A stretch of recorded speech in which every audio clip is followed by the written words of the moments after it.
Bien chers amis de Café Évangile, alors que Jésus approchait de Jéricho, un aveugle mendiait assis au bord de la route. Entendant la foule passer devant lui, il s'informa de ce qu'il y avait. On lui apprit que c'était Jésus le Nazaréen qui passait. Bien chers amis, la guérison de cet aveugle dont nous parle l'évangile de ce jour est une guérison qui a été motivée par ce souci-là de parvenir à recouvrer la vue. C'est-à-dire, il s'est préoccupé pour savoir ce qui se passe autour de lui. Si cet aveugle était resté indifférent, sans se préoccuper de ce qui se passait autour de lui, je crois qu'il ne parviendrait pas à jouir de cette guérison-là.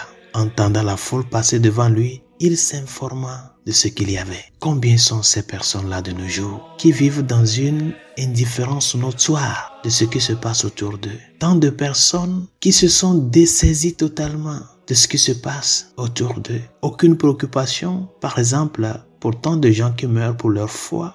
Et ce sens de vivre dans l'indifférence, de ne pas se sentir interpellé par les situations qui se déroulent autour de nous, nous amène à perdre de vue notre sens de communion.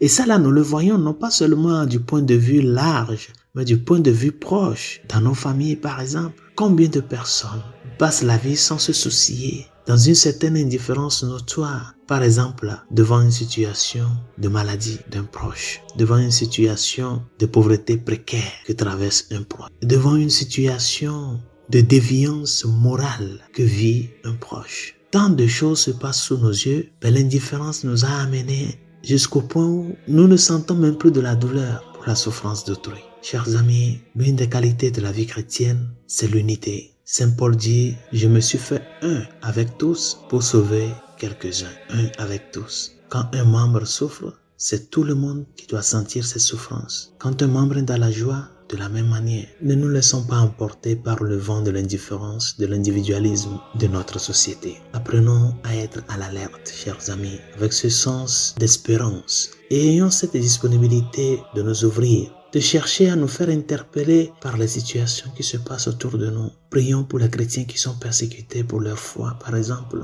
dans plein de pays dans le monde, au Burkina Faso, au Nigeria, dans d'autres contrées du monde. Prions pour tant de personnes qui, à cause de la guerre, à cause de l'insécurité, se retrouvent dans des camps de réfugiés, qui n'arrivent même pas à trouver un seul repas par jour. Ce sont des situations qui se passent près de nous. Demande-toi, devant tout ce qui se passe aujourd'hui, qu'est-ce que je peux faire? Qu'est-ce que je peux apporter? L'aveugle de l'évangile de ce jour a apporté, pour ce sens de se préoccuper pour ce qui se passe autour de lui, il a apporté sa personne, sa cécité au Seigneur. Et c'est par cette préoccupation qu'il a pu parvenir à la guérison. Demande-toi, qu'est-ce que moi je peux apporter pour cette situation difficile qui se passe dans ma famille, dans mon foyer, dans mes cercles d'amis?